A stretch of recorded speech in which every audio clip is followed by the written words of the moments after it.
우리의 결혼은 양가가 다 반대했어요. 처가에 첫인사를 드리러 간 날, 들어가자마자 장인어른께 들은 말이 그랬어요. 천하의 도둑놈 같으니. 장인어른은 현관 앞에 우두커니 서 계셨고 말로 한 대 얻어터진 저는 신발을 벗지도 못한 채 고개만 숙이고 있었죠. 마음은 황당했지만 차마 장인어른의 눈을 못 보겠는 겁니다. 아내는 화를 냈어요. 아빠, 이건 좀 아니지. 일단 좀 비켜보세요. 시간 내서 왔는데 이렇게 세워두실 거예요? 결국 장모님이 오셔서 아내를 데리고 들어가셨고 저는 1시간 가까이 현관에 서 있다가 결국 무릎을 꿇었습니다. 절대 안 굶기겠습니다. 제가 뭘 해서든 먹여 살릴 자신 있습니다. 1시간을 고민한 끝에 한 말이었는데 장인어른께서 대답이 없으시더라고요. 천천히 고개를 들어 눈치를 살폈더니 그제야 말씀하셨어요. 옷장사를 한다고? 네, 난 그게 맘에 안 드는 거야. 집안도 가난해, 여차할 기술도 없어. 그렇다고 대학을 나온 것도 아니야. 사내 놈이 여자를 먹여 살리려면 뭐라도 제대로 하는 게 있어야 할 거 아니야. 겨우 여자 옷을 판다고? 그게 돈이 되겠나? 아직은 미약하지만 제가 정말 잘해내고 싶은 일입니다. 누구나 다 잘하고 싶지. 그러나 잘 되는 사람은 아주 적고. 결국 결혼 허락도 못 받고 쫓겨났어요. 아내가 뒤따라 나오더라고요. 우리 어떻게? 큰일이다. 이대로 우리 집에 인사 가는 게 맞을까?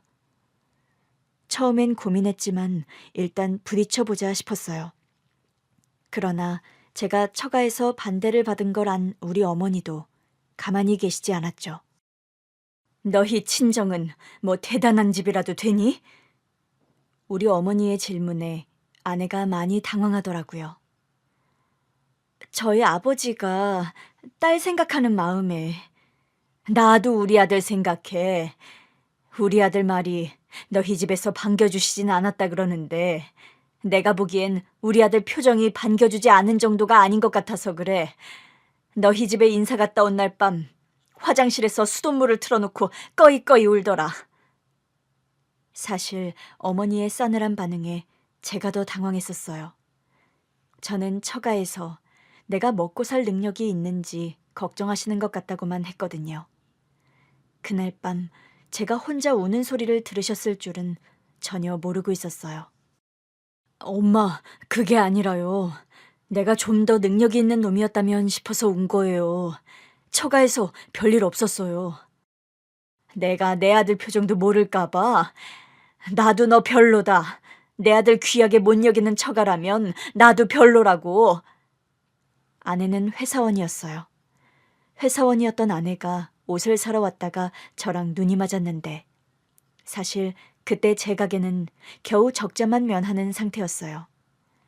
아내는 그런 우리 가게를 애용해주는 단골이었죠.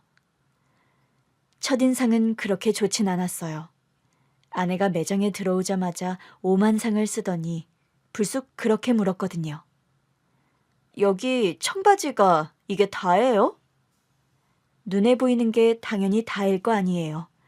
찾는 게 없으면 다른 가게로 가면 될 것이지. 굳이 따져 묻는 모습이 사나워 보이더라고요. 네, 그런데요. 아니, 핏이 다 왜 이래요? 핏이요? 왜 멀쩡한 옷을 탓하시는지. 제 말에 아내가 코웃음을 치더니 그러더라고요. 여기 장사 잘 안 되죠? 그래서 스트레스가 많으신가 봐요. 그때 진짜 우라통이 터지는 것 같았어요. 지금 뭐라고 하셨어요? 아니, 찾는 옷이 없으면 다른 가게로 가시면 되지. 왜 인신공격하세요? 저 인신공격한 적 없는데요. 딱 봐도 장사가 안 될 것 같아서 그래요. 그게 공격이죠. 저에 대한 공격이라고요. 가뜩이나 장사도 안 돼서 답답한데 왜 이런 진상 손님까지 꼬이나 했어요. 그러자 저한테 사진을 하나 보여주더라고요. 이런 옷이 유행인 것도 몰라요? 네? 내일 모레 다시 올 테니까 이런 청바지로 중청, 진청, 흑청으로 좀 구비해 두세요. 사이즈도 좀 더 다양하게 하고요. 장사 안 된다고 재고만 털려고 하면 절대 성공 못 해요. 처음 보는 여자가 막 잔소리를 하는데 그냥 다른 데 가서 사라고 하고 싶은데 벌써 나가고 없더라고요. 뭐 저런 여자가 다 있어. 뒤늦게 소리쳐봤지만 들어야 할 당사자는 사라지고 없는 상태였어요. 솔직히 그 여자가 사라고 한 청바지 안 사고 싶었는데요. 결국 샀어요. 산 다음 그 여자가 오겠다고 한 날이 오자 종일 초조하더라고요. 앉아 있어도 다리가 덜덜 떨리고 옷 정리를 하고 있어도 오한이 오는 것 같고 그때까지 여자를 보면서 그렇게 초조해한 적이 없었는데 돌아서면 임자 만난 게 아니었나 싶어요. 저녁이 되도록 안 오길래 설마 사람 생고생만 시키고 까먹은 건가 했는데 문 닫기 직전 피곤에 절은 얼굴로 들어오더라고요. 진짜 사두셨네요? 잘하셨어요. 고맙다도 아니고 잘했다니 내가 무슨 강아지인가 싶다가도 저도 모르게 자꾸 입꼬리가 실룩거리더라고요. 아내는 3가지 색깔의 청바지를 다 샀어요. 무리하는 게 아닌가 싶어서 물어봤죠. 다 안 사셔도 되는데 안 그래도 낮에도 다른 사람들이 사가더라고요. 그것 봐요. 내 말 듣길 잘했죠? 네, 네. 그때였어요. 그 사람 배에서 꼬르륵 소리가 나는 겁니다. 저녁 안 드셨어요? 네, 일이 너무 많았는데 청바지 사놔달라고 한 게 생각나서 부랴부랴 왔어요. 저와의 약속을 지키려고 밥도 못 먹고 왔다는데 마음이 괜히 짠한 겁니다. 내일 오셔도 되는데. 그래도 약속인데 지켜야죠. 혹시 근처에 순대국밥 파는 데 없을까요? 너무 먹고 싶어서요. 저도 저녁 안 먹었는데 같이 드실래요? 정말요? 제가 사드릴게요. 잘 됐다. 저 혼자 밥 먹는 거 안 좋아하거든요. 무슨 여자가 낯선 남자하고 밥도 덥석덥석 먹겠다고 하질 않나. 묻지도 않았는데 제잘제잘 잘도 떠들더라고요. 같이 순대국밥을 먹는데도 그 여자가 하도 떠드니까 어색하지도 않고 너무 잘 먹길래 미리 건져둔 순대 좀 더 먹으라고 하니 그것도 잘 받아 먹더라고요. 돌아보면 처음 본 순간부터 황당한 만큼 끌렸던 것 같아요. 그 후로도 아내의 도움을 많이 받았어요. 이런 옷이 유행이다 그래서 사두면 그 옷은 정말 남지 않고 잘 팔리더라고요.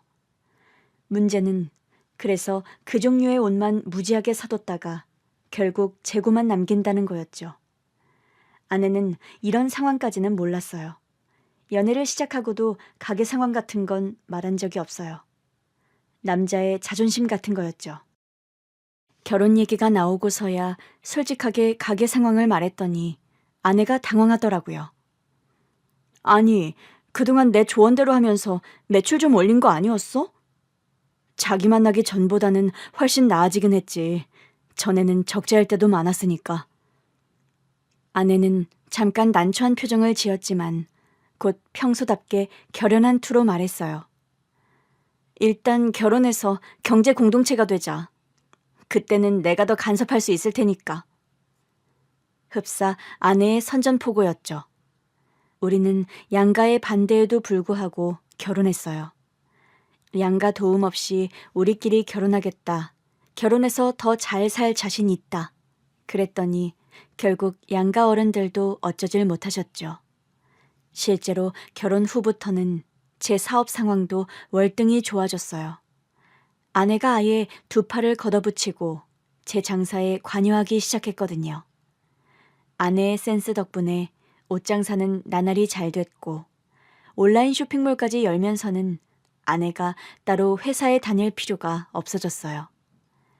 아내도 아예 쇼핑몰 일을 같이 하게 됐거든요. 제 옷 사업이 성공한 건 파라리 아내의 도움이었어요. 사업이 안정될 때까지 아내가 계속 회사에 다니면서 제 일을 도왔거든요. 제가 업고 다녀도 모자랄 여자였죠.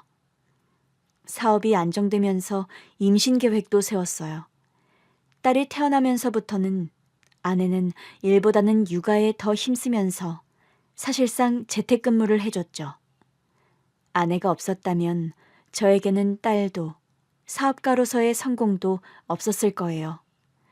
평생 호강시켜 주겠다고 이제부터 아내는 아이 키우고 엄마로 사는 삶에 더 집중할 수 있게 하겠다고 호언장담한 지 석 달도 안 지났을 거예요.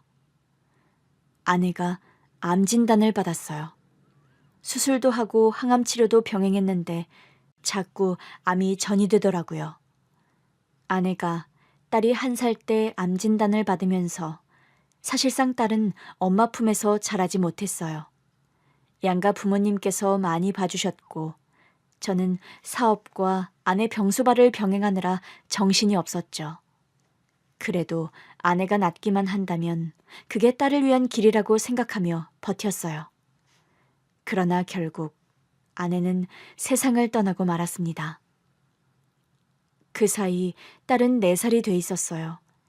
애가 할머니들 손에서 자라서 그런지 청국장도 잘 먹고 유치원에 가서도 애들하고 구수한 말투를 쓴다고 선생님들이 재밌어 하시더라고요.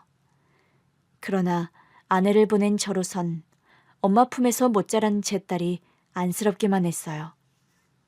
이제부터는 제가 키우겠다고 했더니 양가 부모님들이 걱정하시더라고요. 자네는 일해야 하는데 애를 어떻게 키우겠다고 그래? 지금까지도 나랑 사부인이 키웠으니까 초등학교 갈 때까지라도 우리가 봐줄게. 장모님, 허리 디스크 생기셨잖아요. 우리 어머니도 손목 수술하셨고요. 2분 하실 만큼 하셨어요. 그럼 내가 사부인보다 더 많이 볼게. 제가 아빠예요. 그간은 아내 병수발 때문에 못 키운 거고요. 엄마 품에서도 못 자랐는데 이제라도 아빠 품에서는 자라게 해야죠. 고집은 피웠지만 막상 데리고 오니 쉽지 않더라고요. 제가 어설프니까 딸이 자꾸 할머니들을 찾았어요. 그때마다 죄책감이 밀려왔죠. 아내 병소발만 신경 쓰느라 우리 딸이 좋아하는 것도 모르고 아빠가 돼서는 딸을 편하게 못 해주는구나 싶어서요. 처음에는 2분 어머니께 잠깐씩이라도 부탁을 드릴까 했는데 그냥 버텼어요. 딸도 저도 서로에게 적응할 시간이 필요하다고 생각하려고 했죠. 고맙게도 결국 딸이 저와 사는 일상에 적응을 해주더라고요. 반찬은 2분 어머니께 도움을 받았지만 그 외의 모든 건 제가 다 했어요.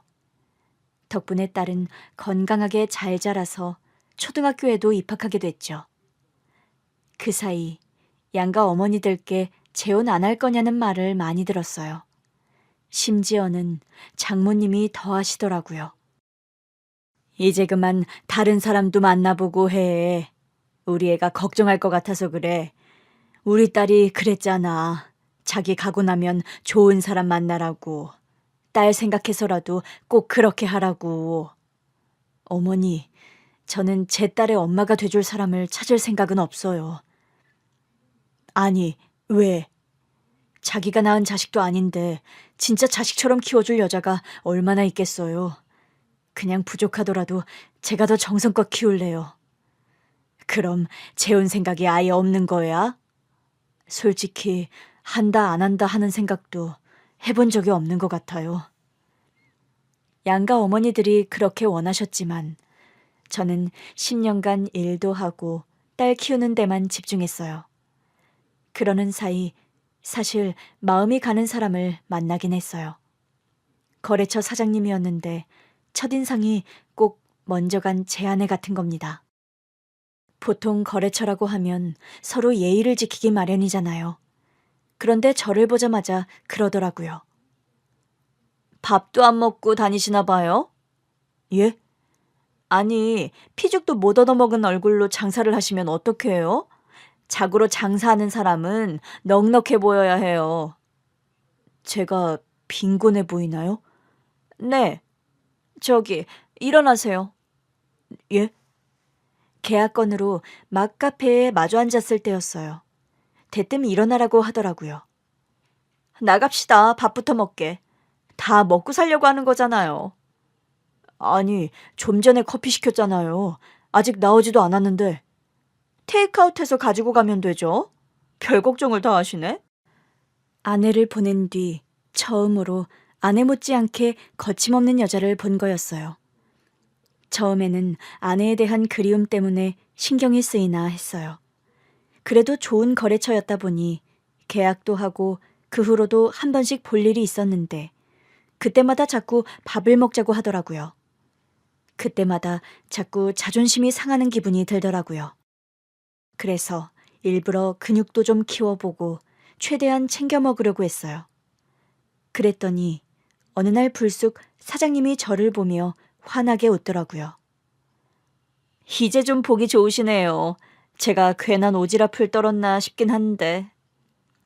그러면서 저한테 몇 겹짜리 거대한 반찬통을 내미는 겁니다. 제가 한 반찬인데 따님이랑 드시라고요. 혼자 딸 키우신다는 거 최근에 알았어요. 저는 말한 적이 없는데. 지난번에 급한 건으로 대표님이랑 연락이 안 돼서 사무실로 연락했더니 대표님이 학부모 상담을 가셨다는 거예요. 그래서 지금 근무 시간 아니냐고, 아무리 대표라도 막 자리 비워도 되는 거냐 그러면서 농담 반 진담 반으로 그랬더니 혼자 따님을 키우셔서 부득이하게 자리를 비우셨다고 죄송하다고 하더라고요. 아차 싶었죠. 왜 그렇게 피죽도 못 얻어먹은 몰골로 다니시나 했더니 마음의 상처가 깊으셨겠어요. 제가 실수했던 것 같아요. 제가 아무것도 모르고 떠들었어요. 죄송해요. 아니에요. 덕분에 저도 건강에 신경 많이 쓰게 됐어요. 해주신 말씀도 다 맞고요. 사업하면서 건강한 이미지를 갖는 거 중요하죠. 도움이 됐습니다. 이렇게 반찬까지 안 해주셔도 되는데. 그때부터 사람이 좀 다르게 보이더라고요. 직접 했다는 반찬도 하나같이 맛있었고요. 그렇게 알고 지내다 보니 친한 친구처럼 편해지기도 하고 자연스럽게 연애가 시작됐어요. 그러던 어느 날 그 사람이 저한테 청혼을 하더라고요. 우리 같이 살아볼래요? 결혼하자고요? 네. 우리 연애하고 있었던 거 아니에요? 맞죠. 맞긴 한데. 솔직히 난 자식을 낳아본 적도 없고 결혼도 안 해봐서 다 서툴 거예요. 그래도 친한 친구처럼 의리 있게 살 자신은 있는데 어때요? 의리 있는 건 알죠. 근데 우리는 사업적으로도 좋은 파트너고 혹시 모르죠?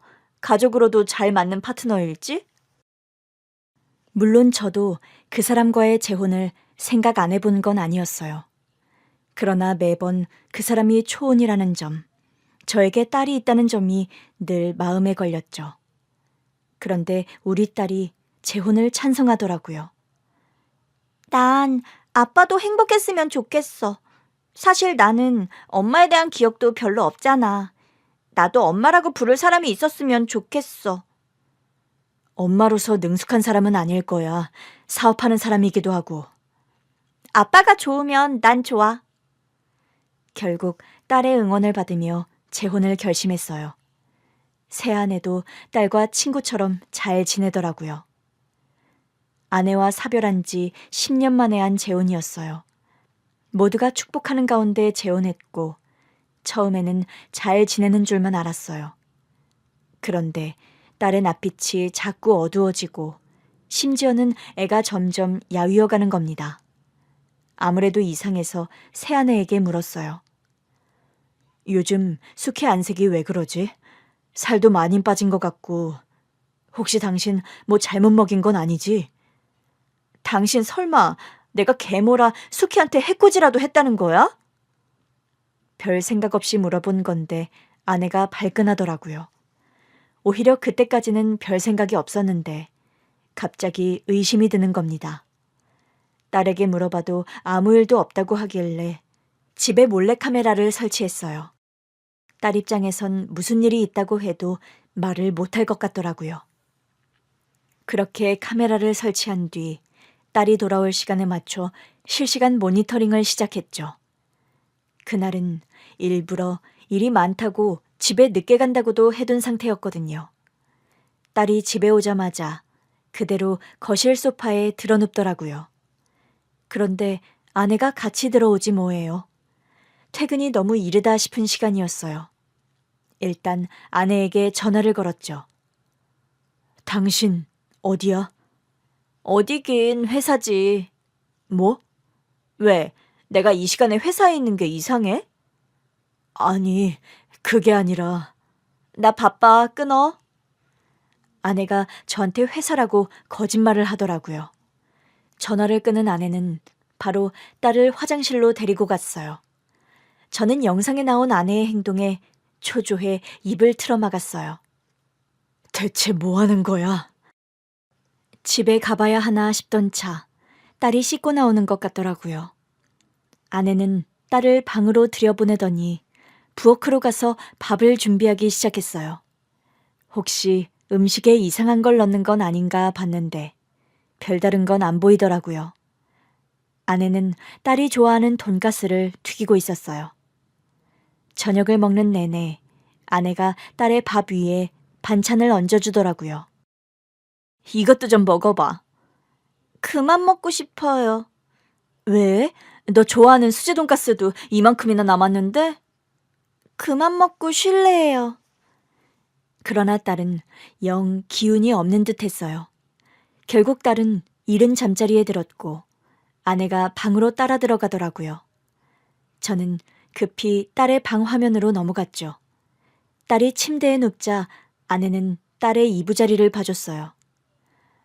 오늘 힘들었지? 그냥 졸려요. 알겠어. 얼른 자. 갑자기 딸에게 오늘 많이 힘들었냐고 묻는 아내의 말이 영 이상했어요. 아무래도 둘이 어딘가를 다녀온 것 같더라고요. 아내는 잠든 딸의 얼굴을 매만지기도 하고 이불도 곱게 덮어주면서 계속 곁을 지키고 있었어요. 그러나 저는 불안해서 더는 견딜 수 없었죠. 혹시 몰라 딸이 다니던 학원에 전화부터 걸었어요. 혹시 우리 수키 오늘 학원에 왔었나요? 아니요. 오늘 수키 어머님이 수키가 따로 갈 데가 있다고 학원에 못 온다고 연락 주셨어요. 네, 알겠습니다. 일단 딸이 학원에 안 갔다는 걸 확인한 뒤 곧장 집으로 갔어요. 저를 본 아내가 깜짝 놀라더라고요. 일 많다고 야근한다며 일찍 왔네? 저녁 먹을래? 당신 회사에 있다고 하지 않았어? 좀 전에 왔지. 그러면서 천연덕스럽게 거짓말을 하는 겁니다. 당신 솔직하게 말해. 오늘 어디 있었어? 그게 무슨 소리야? 당신 아까 내가 전화했을 때 집에 있었잖아. 아내가 당황하더라고요. 당신이 그걸 어떻게 알았어? 왜 거짓말했어? 어떻게 알았냐고. 아니, 요즘 왜 그래? 자꾸 날 의심하잖아. 애 안색이 안 좋으니까. 처음에는 별 생각 없이 물어봤는데 당신이 예민하게 반응했잖아. 당신이 괴물라서 못 믿는 거냐는 식으로. 그래, 찔려서 그랬다. 됐어? 뭐가 찔려? 그래, 당신한테는 아직 안 들키고 싶어서 그랬어. 확실하게 알게 되기 전까지는 나만 알려고. 당신이 알면 난리 날 것 같아서. 뭘, 도대체 무슨 얘기를 하는 거야? 아내가 착잡한 표정을 짓더라고요. 안 그래도 나도 수키 안색이 영 어둡기도 하고 체중도 자꾸 줄길래 이상했거든. 우리 큰언니가 소아암이었거든. 당신, 갑자기 그게 무슨 소리야? 나 어릴 때도 엄마가 내 건강에 워낙 예민하게 굴었어. 안색은 어떤지, 체중이 빠지진 않는지. 그렇다 보니 수키를 보는데 아무래도 불안하더라고. 병원에 검진 예약 넣어놨는데 당신이 갑자기 그 얘기를 한 거야. 수키가 낯빛이 어둡다, 야위는 것 같다. 일단 검진 결과를 보고 당신이랑 얘기할 생각이었는데 갑자기 그렇게 말하니까 당황스럽더라고. 그래서 나도 모르게 화부터 낸 거야. 아니, 그러면 그렇다고 말했으면 좋았잖아. 그럼 혹시 오늘 병원에 데리고 갔다 온 거야? 응. 오늘은 예약해둔 검진 날이었어. 유명한 병원으로 가느라 시간이 좀 걸렸어. 그럼 나한테 말했어야지. 당신이 알면 가슴이 무너질 거 아니야. 낳지도 키우지도 않은 나도 이렇게 착잡한데 당신은 오죽하겠냐고. 가뜩이나 전처도 암으로 떠나보낸 사람인데 딸까지 암일 수 있다고 하면 못 견딜 것 같아서 그랬어. 그런 줄도 모르고 당신 몰래 집에 카메라도 설치했단 말이야. 아내가 화들짝 놀라더라고요. 뭐? 어디? 저기랑 부엌이랑 수키 방이랑. 아내가 제 등을 찰싹 내리치더라고요. 당신 미쳤어? 애 방에 그런 건 왜 설치해? 요즘 수키가 얼마나 예민한 줄 알아? 나는 당신이 예민하게 반응을 하니까. 수키 자니까 수키 방에 설치한 거라도 빨리 떼. 가뜩이나 사춘기라 예민한데 카메라 단줄알면 난리나. 하루밖에 안 됐어. 당장 떼라니까? 저는 일단 아내 말대로 딸의 방에 설치한 카메라부터 뗐어요. 아내가 보더니 어이없어 하더라고요. 날 진짜 의심했다 이거지? 아니, 그게 원래는 아니었는데. 진짜 어이가 없다. 내가 자기 딸 잡아먹을까봐 걱정했다. 이거 아니야? 저는 아내 앞에서 무릎을 꿇었습니다.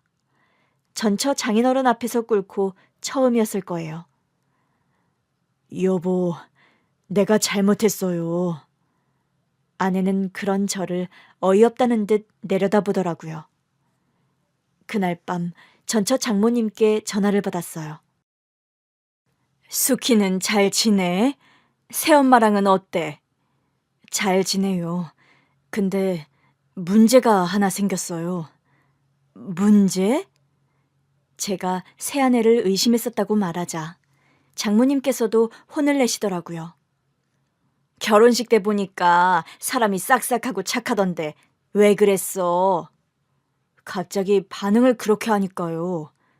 싹싹 빌었어? 네, 빌긴 했는데 화가 풀린 건지는 모르겠어요. 부부 사이의 일은 알아서들 하고. 그나저나 우리 손녀를 어쩜 좋아? 어디가 많이 안 좋으면 어떡하지? 부디 별일 아니기를 기다려봐야죠. 무슨 일 있으면 바로 연락해줘. 내 도움 필요하면 언제든 말하고. 그리고 무조건 빌어. 자네가 마누라한테 잘해야 마누라가 우리 수키한테도 잘하지. 그날 밤 먼저 누운 아내를 꼭 끌어안았더니 아내가 저리 가라면서 저를 밀치더라고요. 여보, 내가 미안해. 그게 섭섭한 게 아니야. 그럼? 수키가 걱정돼서 심란한데 당신까지 그러고 있으니까 답답해서 그러지. 내가 미리 말 못한 건 미안하지만 당신도 걱정돼서 그랬어.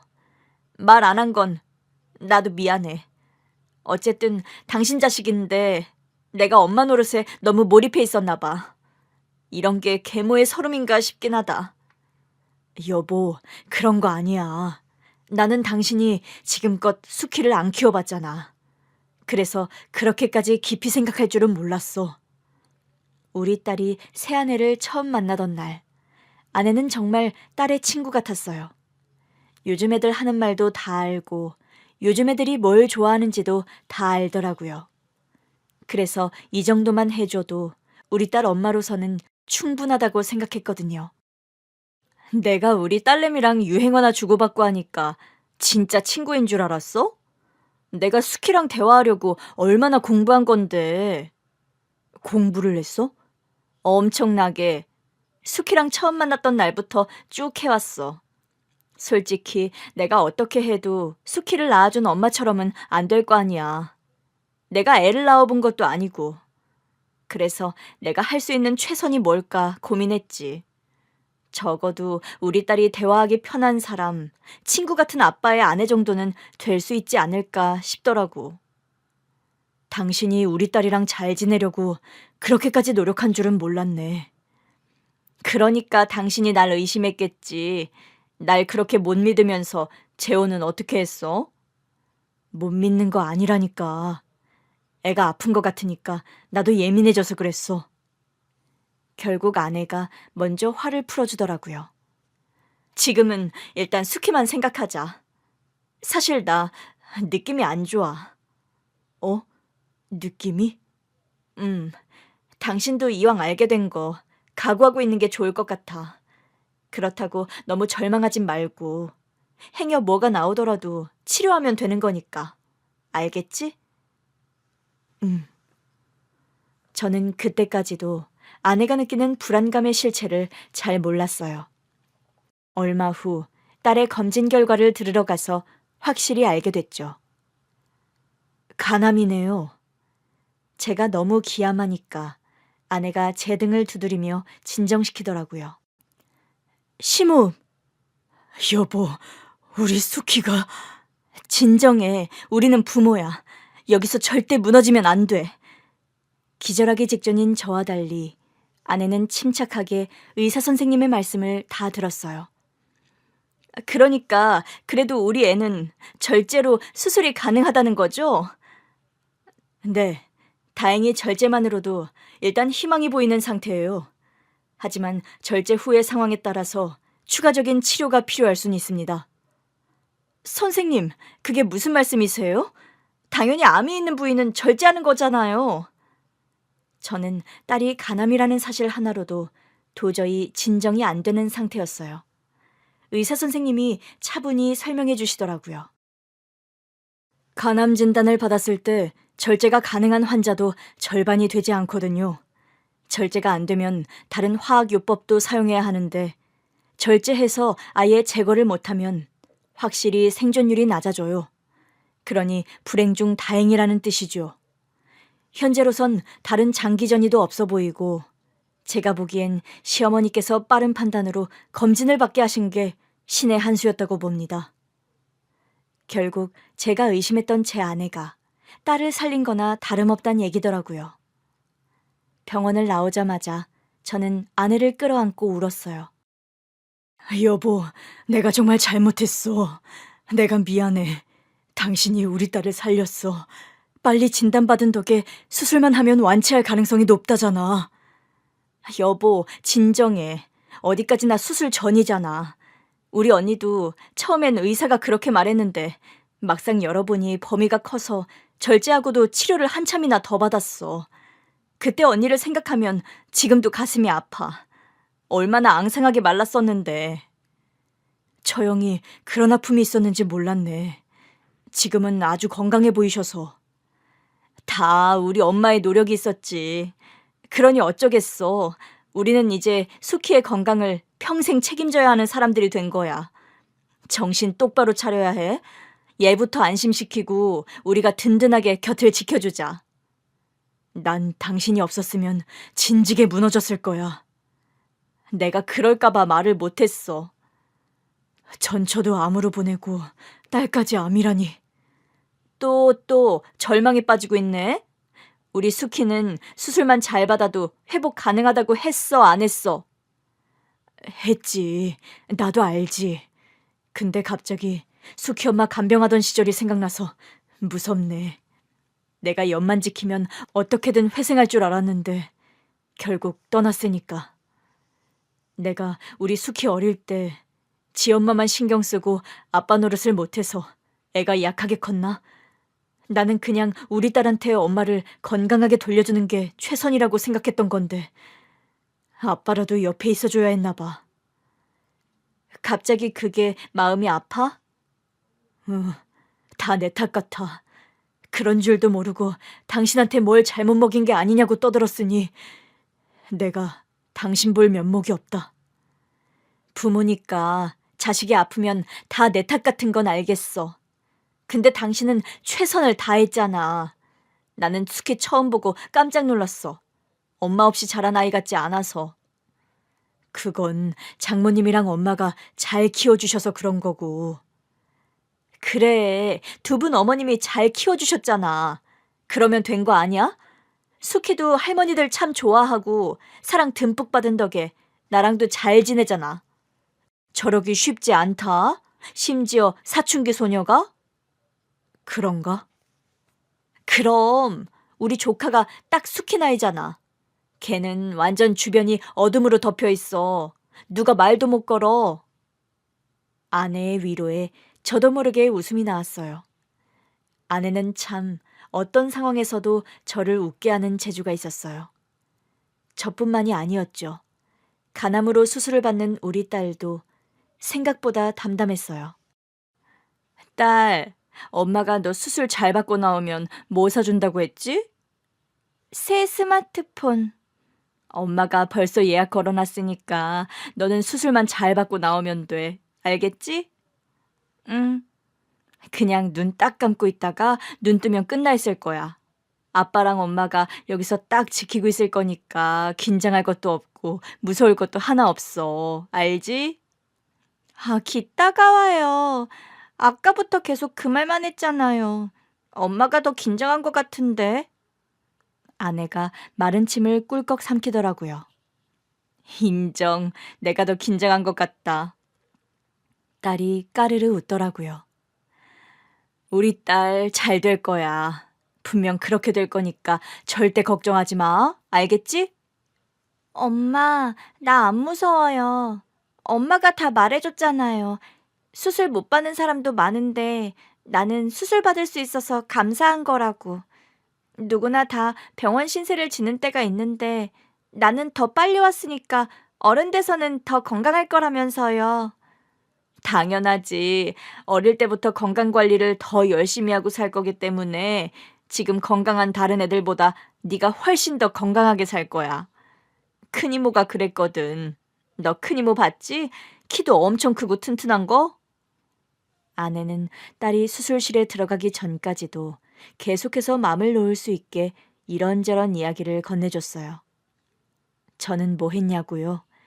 저는 뭐 옆에서 오들오들 떨고 있었죠. 저는 물 한 모금도 안 넘어가고 그냥 머릿속이 새하얗더라고요. 그러니 아내가 옆에 있어서 얼마나 다행이었겠어요. 감사하게도 딸의 수술은 무사히 끝났어요. 의사 선생님도 환하게 웃으시더라고요. 제가 뱉어놓고도 많이 긴장됐는데 깨끗하게 제거됐습니다. 정말인가요?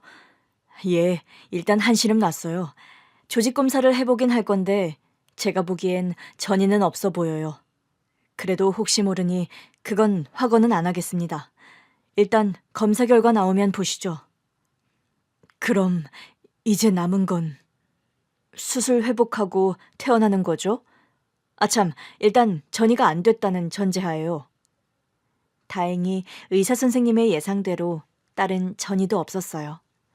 그래도 재발이나 전이 가능성이 없는 게 아니기 때문에 추적 검사는 계속해야 한다고 하더라고요.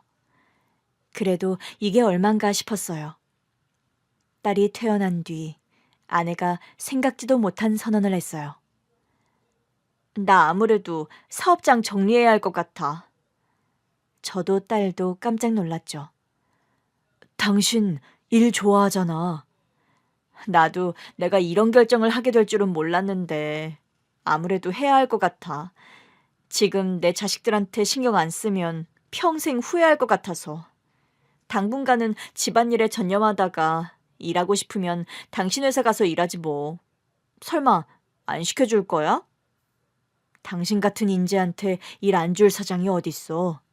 나는 좋은 거래처를 잃는 거라 아쉬운데. 내가 인수해서 같이 해볼까? 정말? 그럴 수 있겠어? 당신이 우리 집안을 위해 큰 결단을 하는데 내가 뭐라도 해야지. 어차피 당신이 운영 안 하면 누구한테든 파는 거잖아. 사겠다는 사람은 많아. 그래도 당신이 인수하겠다고 하면 나는 더 좋지. 근데 가족 할인 같은 건 없다. 당신이 돈 못 버는 것도 아니니까. 그런 거 안 바래. 당신이 열심히 일군 회사인데 당연히 제값 주고 인수해야지. 좋아. 그럼 그렇게 하는 걸로 할까? 근데 여보. 응? 당신 좀 전에 자식들이라고 하지 않았어? 혹시 당신한테나 남편이 아니라 아들이야? 제 말에 아내가 갑자기 웃음을 터뜨리더라고요. 그게 그렇게 해석되나? 그런 뜻으로 한 말은 아니었는데.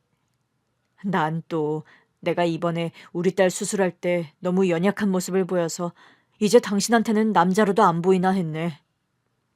그건 아니고 사실은 어? 좀 더 이따가 말하려고 했는데 우리 딸 좀 더 회복하고 나서. 무슨 얘기? 오늘 한 얘기 말고 뭐가 더 있어? 그때였어요. 우리 딸이 그러더라고요. 아빠, 엄마 뱃속에 내 동생이 있어. 아내가 더 놀라더라고요. 딸, 그거 어떻게 알았어? 엄마가 토할 것처럼 우엑 이런 적 있잖아. 내가 무서워서 친구한테 말했더니 친구가 입덧이라고 했어. 친구가 입덧을 알아? 응, 자기 엄마도 동생 가졌을 때 그랬대. 그걸 알면서도 말을 안 했던 거야? 엄마가 내 걱정을 많이 하고 있었잖아. 사실은 엄마도 축하받아야 하는데 나 때문에 말 안 하는 것 같아서 마음이 아팠어. 아니야, 너 때문이 아니라 원래 가족은 기쁨도 슬픔도 같이 나누는 거잖아. 엄마가 나이도 좀 있어서 임신 안정기까지는 말하기도 좀 그랬어. 안정기? 아기가 잘 자라서 엄마 뱃속에 건강하게 자리 잡을 때까지 두고 볼 생각도 있었어. 다행히 지금은 안정기. 저는 너무 당황했어요. 당신이 입덧을 했다고? 아, 혹시 지난번에 속 안 좋다고 했던 그때? 다행히 입덧이 안심했어. 그래도 내가 눈치채야 했는데. 미안해. 내가 정신이 없어서. 아내한테 너무 미안하더라고요. 당신만 정신없었나? 나도 없었어. 사실 난 내 나이가 좀 있어서 임신될 줄도 몰랐는데. 여보, 고마워. 우리 숙희 동생이 생겼네. 완전 겹경사다. 아빠, 겹경사가 뭐야? 좋은 일이 연이어서 일어났다는 뜻이지. 정말 그렇네. 그럼 우리 할머니한테도 말해서 파티하자. 그럴까? 우리 부녀가 흥분해서 들뜨자 아내가 우리를 진정시키더라고요. 자, 주목. 내가 안정기에 접어들었다는 얘기까지 했지? 일단 여기까지. 내가 안정기인데도 회사까지 정리하려고 하는 이유는 딱 하나야. 일단 우리 딸 수키가 건강하게 회복할 때까지는 거기에만 신경 쓸 거야. 남들보다 늦은 나이에 임신을 했으니 더 기쁠 만도 한데 아내는 우리 딸을 최우선에 두고 있었어요. 그 덕분에 딸은 하루가 다르게 건강을 회복해 나갔죠. 그 사이 아내의 배가 불러왔어요. 아내가 만삭으로 거동도 힘들어하자 우리 딸이 엄마의 손과 발이 되어주더라고요. 엄마, 거기 미끄러워. 내 손 잡아. 딸도 한동안 학교에 가지 않고 쉬기도 했고 아내도 집에 있다 보니 둘이 아주 가까워졌더라고요. 어느 순간부터는 둘이 태생이 모녀지간이었던 것처럼 편해 보이는데 제가 부러울 정도였어요. 딸, 엄마 떡볶이 먹고 싶어. 엄마, 내가 사줄게. 에이, 너 용돈이 얼마나 된다고? 엄마가 쏠게. 나 용돈 많아. 솔직히 쓸 데도 별로 없어서 다 모았어. 그래서 진짜 네가 사준다고? 할머니가 아시면 엄마더러 계모라고 뭐라고 하실 것 같은데. 아니다. 네 아빠가 그럴 수도 있겠다. 부엌에서 두 모녀 먹을 저녁을 차리고 있는데 저 들으라는 듯이 그러더라고요. 저는 잽싸게 나와 석고되죄하는 심정으로 머리를 조아렸습니다. 여보, 제가 지금 두 분 드시라고 건강한 밥상을 준비하고 있는데 이러시면 안 되죠. 떡볶이라뇨. 수키야, 네 아빠 말투가 왜 저러니? 엄마가 중전마마인 것 같은데? 예, 맞습니다. 중전마마. 공주님, 두 분 다 일단 밥을 드시는 게 어떻겠어요? 아빠, 원래 임신했을 때는 먹고 싶은 거 먹어야 하는 거 아니야? 우리 딸 잘한다. 둘이 아주 한패가 돼서는 매번 저를 이겨먹는데 둘은 떡볶이를 먹고 저는 제가 한 밥을 먹는데 그렇게 서러울 수가 없었어요. 그러나 한때 아내를 의심했던 죄로 저는 섭섭한 티도 낼 수 없었죠. 그 사이 우리 어머니도 자주 우리 집에 오셨어요. 늘 음식을 한가득 해오셨는데 전부 우리 딸과 아내 먹일 보양식이었어요. 식기 전에 얼른 먹어. 그러면서 푹 꼰 닭다리를 아내 앞에 하나, 딸 앞에 하나를 놔주시더라고요. 저는 섭섭해서 물었습니다. 엄마, 내 계모예요? 넌 닭가슴살 먹으면 되잖아. 닭가슴살이 몸에는 가장 좋다더라. 그러나 저의 계모 발언에 아내가 정색하더라고요. 지금 계모 앞에서 계모 발언한 거야? 굉장히 경솔한 것 같은데? 딸, 지금 아빠가 나 들으라고 하는 소리니? 엄마한테 한이 맺힌 것 같긴 하더라. 나 아플 때 엄마가 계모라고 의심했던 것 때문에 지금까지 구박받는다고. 저는 결국 또 석고되지 할 수밖에 없었어요. 괜히 엄마한테 계모 소리 했다가 엄마도 그날의 일을 뒤늦게 알게 되셨거든요. 세상에, 애 아파서 병원 예약한 아내를 의심해? 막말로 생부는 넌데 넌 뭐 하고 있었어? 그게 제가 눈치가 좀 없어서. 눈치가 아무리 없어도 애 아빠가 애 아픈 건 알아야지. 저도 그런 것 같아서 말을 꺼낸다는 게.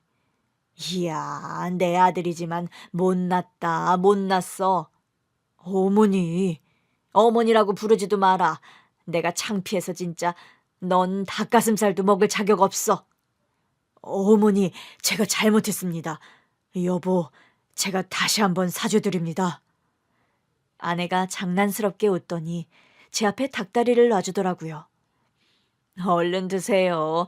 우리 모녀의 둘째 아들까지 키우느라 고생 많은 우리 남편님. 진짜? 내가 먹어? 제가 넙죽 받으려고 하자 우리 어머니가 제 등짝을 내리치시더라고요. 준다고 먹냐? 어머니, 제가 닭다리보다 닭가슴살을 좋아해서 그래요. 뭐? 그이 먹게 두세요. 사실 저 사람 고생 많아요. 우리 먹여 살린다고 종일 일도 하지. 집안일까지 다 하잖아요. 사람 쓰자고 해도 여자 둘의 갓난아이만 있는 집에 누굴 부르냐고 안 된대요. 그거 하나는 마음에 드네. 나도 그건 좀 그래. 세상이 워낙 험해야지. 그래도 저 생각해주는 건 우리 와이프뿐이더라고요. 와이프가 준 닭다리를 맛있게 먹고 있으니까 엄마가 그러셨어요. 하여튼 남자는 평생 애야. 마누라가 닭가슴살 좋아한다고 했다고 맘 놓고 닭다리 뜯는 것 좀 봐라. 어머니, 너무 뭐라고 하지 마세요. 전 요즘 우리 신랑 보면 짠해요. 안 그래도 좀 야윈 것 같아서 어머니께 보약 좀 부탁드리려고 했어요. 어머니 잘하시는 한의원 있다면서요. 그러고 보니 좀 야윈 것도 같고. 그렇다니까요. 그럼 너랑 둘 다 짓자. 우리 손녀 것도 짓고. 제가 다 낼 테니까 어머니 것도 지으세요. 저희 반찬 해다 주신다고 고생하시잖아요. 네 남편한테 뜯어낼게. 넌 걱정하지 말고 몸조리나 잘해. 결국 저는 어머니께 카드도 뺏겼어요. 그런데도 우리 둘째가 깨서 우니까 몸이 먼저 반응하는 저를 다시 자리에 앉히시더라고요. 국물까지 다 먹어. 내가 볼 테니까. 얼른 먹고 갈게요. 천천히 먹어. 어머니는 늘 제 아내한테 미안한 마음이 있으시대요. 잘난 여자가 자식 있는 남자한테 시집와서 고생하는 게 미안하기도 하고 감사하기도 하다시네요. 저도 같은 마음이에요. 저 잘난 여자가 날 뭘 보고 시집왔나 싶다가도 아내가 우리 식구가 되자마자 딸이 아팠잖아요. 진짜 내 식구가 맞나 싶긴 하더라고요. 힘든 일을 결혼 초장에 같이 겪은 탓인지 우리 가족은 더 빠르게 하나가 된 것 같아요. 그리고 또 우리 아내에게 잘해주시는 분이 계세요. 바로 전처 장모님이요. 산후조리 할 때 해주라며 연어며 미역이며 골고루도 보내셨어요. 그때마다 아내가 장모님께 직접 연락드렸죠. 어머니, 보내주신 것들이 다 싱싱하고 좋아요. 우리 신랑이랑 딸도 맛있대요. 아이고 참, 어머니는 무슨 시어머니 둘 모시는 줄 알겠네. 우리 수키한테 외할머니시면 저한테도 어머니시죠? 그러지 마라. 불편할까봐 수키 아빠 통해서 보낸 건데. 왜 저희 집에 안 오세요? 설마 제가 낳은 아들은 어머니 손자 아니라고 안 보고 싶으신 거예요? 어휴, 무슨 소리야? 보고 싶어서 수키 아빠한테 사진 좀 보내달라고도 했었어. 직접 와서 보세요. 그리고 수키 아빠가 연어를 잘 못 만져서 연어는 먹지도 못하고 있어요. 뭐? 그 싱싱한 걸 여태 안 먹었다고? 와서 좀 해주시면 안 돼요? 아내는 그렇게 전처 장모님을 우리 집으로 끌어들이는데 성공했어요. 오셔서는 아내 먹을 연어로 요리는 물론 숙희 좋아하는 반찬까지 다 만들어 오셨더라고요. 어머니, 그동안 이거 해주고 싶어서 어떻게 참으셨어요? 말로 못하지. 근데 새 식구가 불편할까 봐. 내가 전처 엄마잖아. 아내가 걱정해요. 어머니가 숙희 많이 보고 싶으실 것 같은데 말씀 못 하실까 봐요. 속이 참 깊은 사람이네. 그러니까요. 명절에 저더러 따로 데리고라도 다녀오라고 하는데 뭐가 좋은 방법일지를 모르겠어요. 그럴 거 없어. 숙희도 새엄마 잘 따른다며. 괜히 애 헷갈리게 하지 마. 숙희는 제 엄마 기억도 별로 없잖아. 그러니까 어머니께서 종종 와주시면 안 돼요.